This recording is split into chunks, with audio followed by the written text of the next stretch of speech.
जय हिंद दोस्त। बता दूं कि बिहार में अभी लगातार वैकेंसियां निकल के आ रही हैं।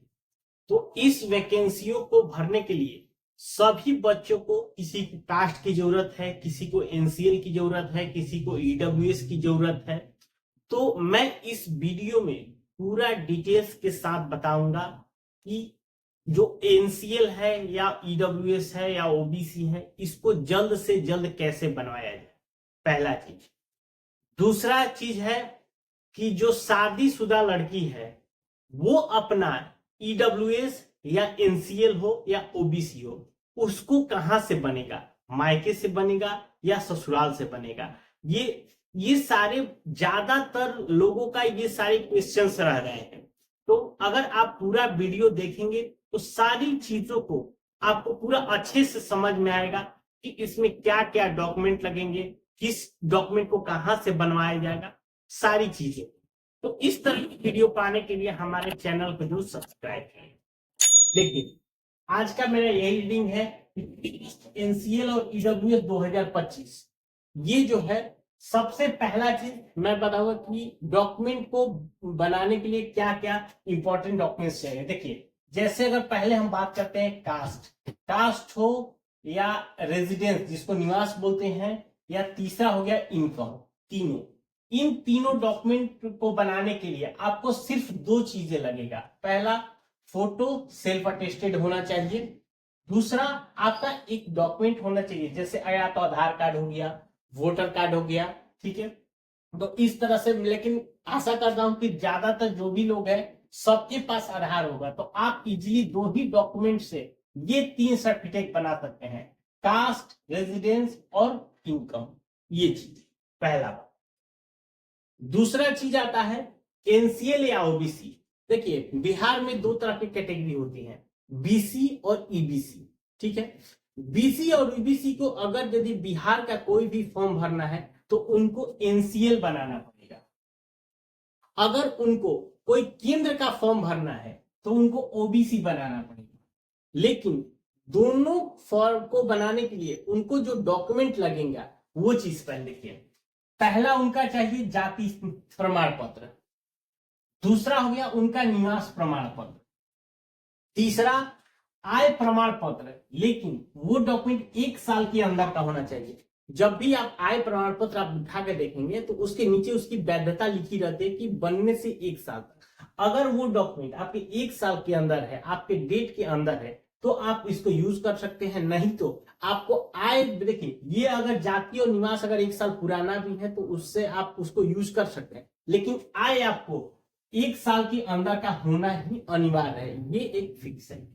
उसके बाद आता है शपथ पत्र। देखिए, अब सबके मन में यह आएगा कि सर ये शपथ पत्र क्या कोर्ट से बनाना पड़ेगा? नहीं।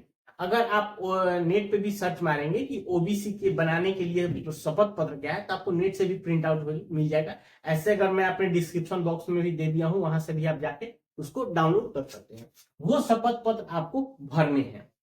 उसमें ज्यादा कुछ नहीं भरना है, नाम भरना है, पिता का नाम भरना है, आपका कौन सा ब्लॉक है, कौन सा मंडल है, किस जिले के है, किस जाति से है, आपका आय क्या है, नीचे साइंस, बस सिंपली इन्हीं डेटा को उसको आपको शपथ में भरना है।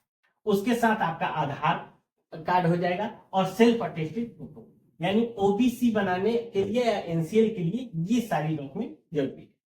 अब बात करते हैं ईडब्ल्यूएस के लिए। देखिए, जो जनरल कैटेगरी से हैं, अगर वो ईडब्ल्यूएस कैटेगरी में आते हैं तो उनके लिए देखिए जाति। अब देखिए, पहले सबके मन में आएगा कि सर हम जनरल वाले हैं, हमारा जाति बनेगा। जी हाँ, देखिए, पहले अगर हम 2024 तक कर कहें, जो जब ईडब्ल्यूएस बन रहे थे, तो उसमें विदाउट जाति के, आय के या निवास के भी ये प्रमाण पत्र बन जा रहे थे, लेकिन अभी ये नहीं बन पा रहे हैं। इसके लिए आपको पहले आपका जाति प्रमाण पत्र बनवाना होगा, चाहे वो जैसे राजपूत कास्ट में आ रहे हों, पंडित का में आ रहे हैं, भुनिहार आ रहे हैं, जो भी है, जो भी जनरल कैटेगरी में आ रहे हैं, सभी के लिए आपका जाति प्रमाण पत्र बनेगा। उसके बाद आपका निवास प्रमाण पत्र लगेगा और आय प्रमाण पत्र लगेगा। यानी कि पहले आपको जाति या निवास तीनों बनवाने ही पड़ेंगे, ठीक है। इसके बाद अब समझिए, मेन चीज है कि आपका एक जमीन का रसीद लगेगा। ये भी एक कंपलसरी डॉक्यूमेंट है। और एक चीज ध्यान रखिएगा कि जो ये जमीन का रसीद दीजिएगा बहुत ज्यादा नहीं, जैसे 10 कट्ठा का हो, 15 कट्ठा का हो, मैंने आप जिस तरह कम का हो उस रसीद को आपको वहां पे अटैच करना है। आधार कार्ड लगेगा और फोटो और सेल्फ अटेस्ट, ये सारे डॉक्यूमेंट को आपको एकदम पीडीएफ में ही अपलोड करके इसको आपको करने हैं। ये तो हो गया ईडब्ल्यूएस के लिए। अब जो मेन चीज है, जो शादीशुदा लड़कियां हैं, अगर उनको अगर ईडब्ल्यूएस या ओबीसी बनाने हैं तो पहले कैसे बनाना पड़ेगा। पहले मैं एनसीएल और ओबीसी की बात कर देते हैं। देखिए, जो भी शादीशुदा लड़की है, पहले जो उसका जाति बनेगा, ये ध्यान रखिए कि उसके मायके के ब्लॉक से बनेगा। मान लीजिए अगर बात करें तो कोई रोहतास डिस्ट्रिक्ट से है, कोई भोजपुर डिस्ट्रिक्ट से है। मान लीजिए भोजपुर डिस्ट्रिक्ट लड़की का शादी होगा, रोहतास में हो जाता है, तो उसका जो कास्ट बनेगा वो भोजपुर के जहां पे उसका ब्लॉक है वहां से बनेगा। लेकिन इस जाति प्रमाण को बनाने के लिए उनके फादर या मदर का आधार कार्ड अटैच करने के बाद ही उस ब्लॉक के द्वारा ये चीजें बनाई जाएगी। और उस जाति प्रमाण को भरते समय आपको दोनों जगह के एड्रेस भरना है।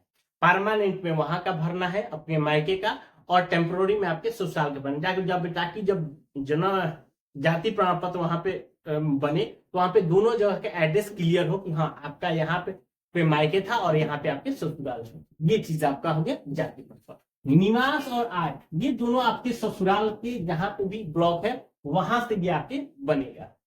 यानी कि ये तीनों डॉक्यूमेंट आपको पहले बनाने।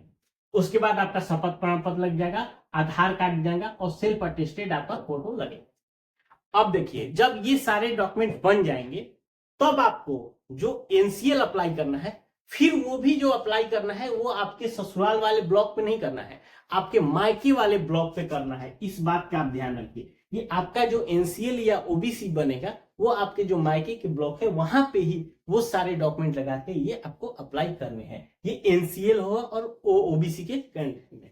अगर कोई जनरल की लड़की है, अगर वो शादीशुदा है, तो अब उसके केस में समझिए, उसका भी जाति बनेगा मायके से। उसके लिए भी उसके फादर या मदर का एक आधार कार्ड लगा के आपके वहां से बनेगा। निवास और आय बनेगा ससुराल से, ठीक है। आपका उसके बाद देखिए, जमीन का रसीद आपका लगेगा वो ससुराल का लगेगा, आधार कार्ड लगेगा, सेल्फ अटेस्टेड आपका फोटो लगेगा। लेकिन अब इसके केस में क्या होगा कि जो इसका ईडब्ल्यूएस बनेगा ये आपके ससुराल वाले ब्लॉक से बनेगा। ये थोड़ा सा आप क्लियर हुई है कि ईडब्ल्यूएस जो बनेगा वो आपके ससुराल वाले ब्लॉक से बनाना है और एनसीएल जो बनाना है वो आपके मायके वाले ब्लॉक से बनाना है। ये शादीशुदा लड़कियों के केस में है, क्योंकि ये आप लोग समझ जाइए, क्योंकि इस बार बहुत सारे फॉर्म्स आ रहे हैं, तो अभी से ही आप इन सारे डॉक्यूमेंट्स को बनवाइए और अपना एनसीएल और ओबीसी बना के तैयार करिए, ठीक है। अब देखिए, ये तो हो गया कि आपको क्या क्या डॉक्यूमेंट लगेगा। उसके बाद शादीशुदा जो है उनको कहां से डॉक्यूमेंट होगा, ये। अब तीसरा जो मेन इंपॉर्टेंट चीज जो था कि इसको जल्दी से जल्दी कैसे बनना है, तो देखिए, इसको जल्द से जल्द बनाने के लिए पहले आप क्या करेंगे, अगर आप खुद से हो तो खुद से ऑनलाइन कर सकते हैं तो कर लीजिए, नहीं तो कहीं जब साइबर से आप आपके सारे डॉक्यूमेंट लाके उसको ऑनलाइन कर लीजिए। ऑनलाइन करने के बाद आपको एक रिसीविंग मिलेगा, पहले वो रिसीविंग ले लीजिए। उसके बाद जो सारे डॉक्यूमेंट अटैच हुए हैं, मान लीजिए कि ईडब्ल्यूएस बनाते समय जाति, आय, निवास और वो जमीन का रसीद आपका अटैच हुआ है, ये चारों का भी आपको फोटोकॉपी करना है। और उसके बाद आपको एक एप्लीकेशन लिखना है। एप्लीकेशन किसके नाम से, क्योंकि ये ब्लॉक में अंचल अधिकारी इस डॉक्यूमेंट को निर्मित करता है, तो आप अंचल अधिकारी के नाम से आप एक एप्लीकेशन लिखिए। एप्लीकेशन लिखने के बाद वो आपका जो रिसीविंग मिला है उसके साथ जो डॉक्यूमेंट है सबको अटैच करके आप वहां पे जाएंगे, तो वहां पे वो अधिकारी होंगे जो उनसे आप उस डॉक्यूमेंट को फॉरवर्ड कराइएगा।